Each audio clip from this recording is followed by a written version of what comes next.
तो भाई वो जब बस जली वहाँ पे, तो उस जलने में जितने भी लोग थे भाई वहाँ पे, उसके अंदर भाई जैसे कैंडल नहीं जलती मोम की तरह, वो पिघल रहे थे वहाँ पे। 3-4 किलोमीटर तक वो आवाज़ें आ रही थी, चीखने चिल्लाने की। वहाँ पे गांव के लोगों ने हवन कराया, पूजा कराई, मिल के मेन रोड को ब्लॉक करके वहाँ पे बहुत बड़ी पूजा कराई थी कि वहाँ पे जितनी भी आत्माएं उनको शांति मिले। लेकिन भाई वहाँ पे कोई भी उस चीज़ से बच नहीं पाया। वहाँ पे कंटिन्यूसली जितने भी लोकल लोग हैं सोते हैं, वहाँ पे चीखने की आवाज़ आती है, चिल्लाने की आवाज़ आती है, रोने की आवाज़ आती है। तो लोग जो ऊपर सोते थे उनको वो सारे बस में लोग विजुअल्स आते हैं जलते हुए, लटकते हुए, दिखते हुए। तो फर्रुखाबाद, और आपने ये कन्नौज सुना होगा, कन्नौज के राजा भी थे ऐसे करके।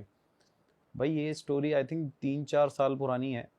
वहाँ पे एक बस थी, मतलब वो इंडिया का सेकंड रोड एक्सीडेंट है सबसे बड़ा। और पहला मेरे हिसाब से शायद साउथ साइड में हुआ था, और सेकंड हुआ था यूपी के अंदर। वहाँ पे एक बस थी भाई, वो बस ट्रैवल कर रही थी फर्रुखाबाद से जयपुर की तरफ। प्राइवेट बस थी वो, डबल डेकर बस थी। तो सर्दी का काफ़ी ज़्यादा वहाँ पे इफेक्ट पड़ रहा था, कोहरा वोरा बहुत ज़्यादा हो रहा था। तो और आपको पता ही है हाईवे पे बस खाली जगह मिलती है, बस वाले गाड़ी भगाने लग जाते हैं। तो भाई वो बस काफ़ी तेज़ चल रही थी, स्पीड में थी। सामने से ट्रक आ रहा था, वो दोनों आपस में टकराए। और ये जगह मैं आपको बताता हूँ, ये एग्जैक्ट एक घुलैया जगह पड़ती है कन्नौज के पास, छिबरामऊ और कन्नौज के पास एक घुलैया एक जगह है।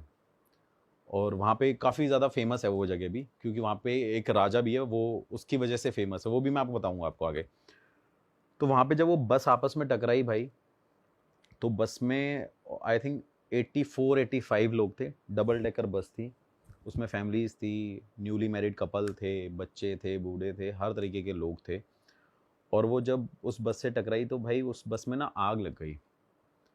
बस में आग लगी, ब्लास्ट हुआ, गांव के 3-4 किलोमीटर तक लोगों पे ऐसा बताया जाता है। और ये तो मेरा खुद कज़न ब्रदर वहीं का ही है, मतलब उसका गांव उसके पास में ही है, 300-400 मीटर दूरी पे उसका गांव है।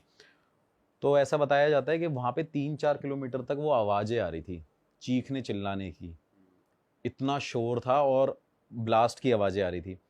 तो भाई वो जब बस जली वहाँ पे, तो उस जलने में जितने भी लोग थे भाई वहाँ पे, उसके अंदर भाई जैसे कैंडल नहीं जलती मोम की तरह, वो पिघल रहे थे, पिघल रहे थे। बच्चे खिड़की से लटके हुए थे, उनके सर से ना, मतलब आप समझ लो वो मोम की तरह पिघल रहे हैं। ऐसा कोई इंसान नहीं था गांव का जिन्होंने वहाँ पे बचाने की कोशिश नहीं करी। मेरा कज़न ब्रदर भी इंक्लूडेड था वहाँ पे, उनको बचाने की कोशिश कर रहे थे, लेकिन इतनी आग थी वहाँ पे। और रीज़न क्या था? फॉग था, टकरा गई। जो ट्रक था उसमें राशन का सामान था, उसमें ऑयल था जो रिफाइंड होता ही होता है, तो उसने और ज़्यादा आग पकड़ ली। आपको मैं उसकी स्टोरीज भी शेयर करूँगा, फोटोज शेयर करूँगा। तो भाई आप देखना वहाँ पे ना, मतलब वो मोस्टली सारे लोग जल गए। रीजन क्या था उसमें एग्जिट ना होने का, निकलने का? क्योंकि आपने देखा प्राइवेट बसेस में बैक का जो हिस्सा होता है, वो पीछे वहां शीशा विंडो नहीं होता, पूरा कवर्ड होता है वो, है ना, शीट से। और ये वाले जो डोर होते हैं वोल्वो बसेस में, इसमें सारे ऑटोमेटिक होते हैं, वो बटन से ही खुलते हैं। तो वहां पे एग्जिट का कोई पॉइंट नहीं था, और डबल डेकर बस तो वैसे ही थी, तो निकल नहीं सकते थे। तो भाई उसमें इतने लोगों की डेथ हो गई। डेथ होने के बाद मोदी जी ने, योगी जी ने, गांधी, राहुल गांधी जी ने, सब ने ट्वीट भी किया था। और काफ़ी लोग, योगी जी वहाँ पे पहुँचे भी थे, बहुत सारे लोगों ने वहाँ पे ट्वीट किया था आत्मा की शांति के लिए। तो फिर भाई वो मेरे भाई ने मेरे को जगह बताई कि ऐसी ऐसी यहाँ पे कहानी हुई है। ऑल्दो मैंने देखी थी, लेकिन कभी ऐसा सोचा नहीं था मैं वहाँ पे जाऊँगा। भाई मैं वहाँ पे पहुँचा रात को। रात में पहुँचने के बाद मैंने वहाँ के लोगों से इंट्रोडक्शन लिया उनका कि भाई आप यहाँ पे थे, कि आपने क्या यहाँ पे नोटिस किया था? कह रहे लोग ऐसे ऐसे जल रहे थे, ये है वो है। और उसके बाद हम सीधा पॉइंट पे आते हैं कि भाई वहाँ पे वो बस खड़ी रही जहाँ पे वो जली थी, उस हाईवे पे। किसी ने हिम्मत नहीं करी उसको हटाने की। पुलिस वालों ने नहीं बस हटाई, वो लोकल लोगों ने नहीं हटाई, किसी ने नहीं हटाई। जितने भी क्रेन वाले थे वो मना कर रहे थे। नेक्स्ट डे, क्योंकि उस रात में जब वो बस जली, नेक्स्ट डे सुबह वहाँ पे एक्सीडेंट होने लग गए उस रोड पे। कंटिन्यूसली एक्सीडेंट हो रहे हैं। कोई बाइक से गिर गिर के किसी की डेथ हो गई, एक बस वाले की बाइक से टक्कर हुई, उसमें एक कपल था, हस्बैंड वाइफ थे, उनकी डेथ हो गई। तो भाई वो नेक्स्ट डे मॉर्निंग में वो सब होने लग गया वहाँ पे, विद इन 400-500 मीटर के अंदर। तो वहाँ पे ये हो गया कि भाई यहाँ पे ये सब इनकी वजह से हो रहा है। उसके बाद क्या हुआ, किसी ने क्रेन वाले को ज़्यादा पैसे दिए। और आपने कभी भी सुना होगा कि एक्सीडेंट होता है तो वो जो भी वहाँ पे व्हीकल होता है वो पुलिस स्टेशन जाता है, कि किसी ऐसी जगह लेके वहाँ पे उसको सबमिट कर देते हैं। लेकिन भाई उस क्रेन वाले ने 50,000 रुपये लिए थे उस बस को 250 मीटर रखने पे, और गांव वालों ने मिलके पैसे दिए उसके। पुलिस वाले भी नहीं आए क्योंकि पुलिस वालों ने मना कर दिया कि हम नहीं हटा पाएंगे। मतलब इतना डर था। फिर मैं गया इन्वेस्टिगेशन करने भाई। मैंने पूछा कि क्या होता है यहाँ पे। वहाँ पे गांव के लोगों ने हवन कराया, पूजा कराई, मिल के मेन रोड को ब्लॉक करके वहाँ पे बहुत बड़ी पूजा कराई थी कि वहाँ पे जितनी भी आत्माएं उनको शांति मिले। लेकिन भाई वहाँ पे कोई भी उस चीज़ से बच नहीं पाया। वहाँ पे कंटिन्यूसली जितने भी लोकल लोग हैं सोते हैं, वहाँ पे चीखने की आवाज़ आती है, चिल्लाने की आवाज़ आती है, रोने की आवाज़ आती है। और लोगों को, जब गांव में लोग होते हैं ना छत पे सोते रहते हैं, तो लोग जो ऊपर सोते थे उनको वो सारे बस में लोग विजुअल्स आते हैं जलते हुए, लटकते हुए, दिखते हुए। और उसके अंदर भाई उन्होंने वहाँ पे जो बस में है पूजा कराई। और उस बस में मैं गया था भाई, मैंने खुद अपने हाथों से हड्डियाँ उठाई हैं। क्या बात कर रहे हो? उसमें इतनी एशेज है ना, इतनी राख है उस पूरी बस के अंदर, हड्डियां अभी तक पड़ी हुई हैं, अभी तक। और वो बस कहाँ पे खड़ी हुई है? किसी रैंडम मैदान में? हाँ, रैंडम जगह पे 250 मीटर दूरी पे ही है। तो उसे भाई गवर्नमेंट भी नहीं वो नहीं भाई, हटाया ही नहीं। इतना डर है, इतना खौफ है उसका।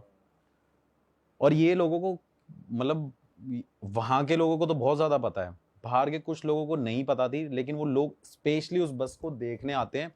वो भी मानो कि बहुत दूर से देख के जाते हैं और फोटोज क्लिक करते हैं। आज भी वो ट्रेंड बन चुकी है बस वहां पे। उसके बाद भाई उस बस में मैंने चूड़ियां देखी, जले हुए कपड़े देखे, शादी के जोड़े देखे, बच्चों के कपड़े जले हुए देखे। और आप मानोगे नहीं, स्टेयरिंग से लेकर और लास्ट सीट तक वहाँ पे सिर्फ भाई हड्डियाँ ही हड्डियाँ हैं, आज तक हटी नहीं है। ऐसी की ऐसी खड़ी है। अभी मैं लास्ट रिसेंटली होके आया हूँ, और 3-4 साल तो मुझे हो गए उस बस को देखते हुए आई थिंक। फिर भाई हम वहाँ पे गए, इन्वेस्टिगेशन मैंने करी। रात को बस में गए, मुझे बड़ा डर लगा। उस बस में ठंड लगने लगी काफ़ी ज़्यादा। तो फिर मैंने वहाँ पे कुछ सवाल पूछे, तो मुझे आंसर्स मिले उसके कि हम हैं, हम अपनी फैमिली को मिस करते हैं, हमें वापस इस दुनिया में आना है। उसमें से कुछ बच्चों की भी स्पिरिट है जो वहाँ पे अभी भी कहती है कि हम घूमने जाते हैं, मतलब हम निकलते हैं, हम हो हैं अभी भी यहाँ पे। मैं करके आया, इन्वेस्टिगेशन करके आया। मैंने बोला लोगों को कि कोई बात नहीं, आप पूजा वूजा करा लेना, हो जाएगा ठीक। भाई फिर वो थोड़े टाइम तक हुआ। फिर थोड़े दिन बाद क्या हुआ भाई, एग्जैक्ट जो बस का पॉइंट था वहाँ पे दोबारा एक और ट्रक चलते चलते, रिसेंटली चलते चलते उसके सामने पूरी फैमिली एक खड़ी हो गई है। और उस ट्रक वाले ने गाड़ी को मोड़ा है और उसका पूरा ट्रक गिर गया। उस बंदे की एक्सीडेंट में डेथ हो गई। और जो साथ में उसके बंदा था उसने बताया कि एक फैमिली सामने खड़ी हुई थी, तो ड्राइवर ने पूरे ट्रक को बचाने के लिए पूरे राइट में गाड़ी मोड़ दी, तो उसमें उस टाइम आग लगी। उसने बताया, मैंने क्या क्या था वहाँ पे, मतलब लोकल लोगों ने बोला कि भाई क्या था वहाँ पे, कह रहे एक फैमिली खड़ी हुई थी। तो गांव वालों को पता चल गया कि भाई आज भी यहाँ पे वो स्पिरिट है, एग्जिस्ट कर रही है। भाई उसका खौफ खत्म नहीं हो रहा है। ये बात बोलने में बहुत, अभी भी मेरे लिए इतनी ईजी है कि मैं आपको सिर्फ क्या बताऊं कि मेरे को अभी लग रहा है कि ये तो बहुत आसान सी बात है, हमने बोल दी। लेकिन अगर आप उस स्पॉट पे खड़े हो जाओ, देखोगे ना, आपको पूरी इतनी ऐसी वाइब आएंगी, इतनी नेगेटिविटी आएगी, आपको लगेगा कि आपके आसपास कोई ना कोई है। आपके रोंगटे गूज़बम्स खड़े हो जाएंगे उस टाइम पे। फिर भाई इन्वेस्टिगेशन करी, वापस आ गया। फिर वो रिसेंटली फिर मेरे कज़न ब्रदर का फ़ोन आया, कह रहा है यार यहाँ पे दोबारा पूजा हो रही है। मैं दोबारा गया भाई वहाँ पे, फिर इन्वेस्टिगेशन करी। फिर वहाँ से जब मैं दोबारा आया तो भाई मेरे सामने, मैं अपनी गाड़ी पे ही था, मेरी गाड़ी पार्क करी मैंने, और पीछे एक और मेरे कार पार्क हो गई। तो सामने एक बस आई, उसने मेरे पीछे वाली कार को हिट कर दिया। और उस टाइम पे मेरे पास स्विफ्ट कार थी, मैं स्विफ्ट लेके गया था। तो मेरी कार बच गई और उस बस ने उसको जब हिट किया तो वो कार ऐसे जाके चली गई। और मुझे लगता है वो चीज़ शायद मेरे साथ होने वाली थी, बट मेरी किस्मत इतनी मतलब तेज़ कह लो कि मैं बच गया। फिर भाई मैं दोबारा वहाँ पे नेक्स्ट डे पूजा वूजा हुई, मैं भी उसका पार्ट हुआ कि चलो यार पूजा हो रही है, हम देखते हैं कि सब कुछ नॉर्मल हो जाएगा। फिर उसके बाद भाई हम अपने अपने घर आ गए। जब मैं वापस आया दिल्ली, तो आप मानोगे नहीं, 3 बार तो मेरे साथ ये हुआ है कि मेरे को 3 बार उस बस के सपने आए हैं।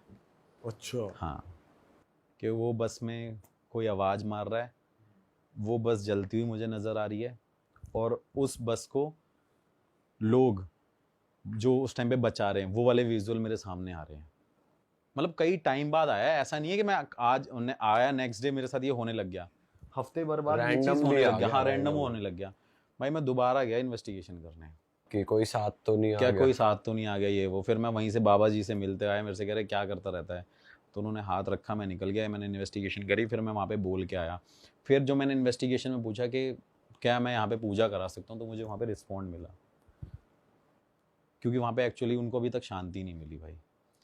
फिर दोबारा भी मैं बोल के आया हूँ, वहाँ पे मैंने पूजा करानी है, और अभी तक वहाँ पे ये हो रहा है कि लोगों को डेली कुछ ना कुछ भगते हुए नज़र आ रहा है, कोई ना कोई daily accident, daily 1-2 accident fixed हैं भाई वहाँ पे। पर भाई जब हवन हो जाता है तब तो कहते हैं कि जैसे बड़े बड़े हवन होते हैं तो शांति मिलने लग जाती है, पर यहाँ तो देखो मैं बताता हूँ, अब इससे एक चीज़ कनेक्ट कर लेते हैं हम। अभी जैसे इंडिया का मैच हुआ था लास्ट, तो वाराणसी में हर मंदिरों में भाई हवन और पूजा हो रही थी कि भाई मैच जीत जाए। तो भाई ऐसा नहीं हुआ ना, कुछ ना कुछ या तो कमी रही होगी, या जो ऊपर लिखा हुआ है भगवान ने वही होना है। तो भाई कुछ हवन में कमी रही होगी, या कह लो कि वो जस्टिस नहीं मिल पाया अभी तक। भाई मिला था आपको रिस्पांस वहाँ पे कि हम मुक्त नहीं हुए हैं? हम हाँ तो भाई, बस- वो रिस्पॉन्स मिले, तभी तो मैं दोबारा वहाँ पे जा रहा हूँ। मेरा पूजा कराने का कारण यही है कि भाई कम से कम वहाँ के लोग अभी बच जाएं और वहाँ पे एक्सीडेंट ना हो। तो भाई वहाँ पे कंटिन्यूसली अभी तक ये चल रहा है। भाई ऐसा कहते हैं ना कि जैसे लास्ट राइट्स परफॉर्म नहीं हुए, पिंडदान नहीं हुआ। पिंडदान नहीं हुआ, किसी को मुक्ति नहीं मिल पाई, किसी की अस्थि, एक्चुअली अस्थियाँ नहीं भा पाए ना। सबसे बड़ा रीज़न तो ये भी है कि सबकी एशेज वहाँ पे मिल गई, हड्डियाँ मिल गई, कोई उठाने वाला नहीं है, किसी को यही नहीं पता अब कौन किसकी हड्डियाँ उठाएगा, कौन किसकी राख उठाएगा, यही नहीं पता लोगों को। लोग तो आइडेंटिफाइड हैं कि इन लोगों की डेथ हुई है उस टाइम पे, पर कौन से किसका लेकिन है? कौन किसको उठाएगा। तो वो रीज़न, मेजर एक रीज़न ये भी है भाई वहाँ पे। तो ऐसा भी है भाई, और ये इंडिया का सबसे बड़ा एक्सीडेंट था, सेकंड एक्सीडेंट, रोड एक्सीडेंट था।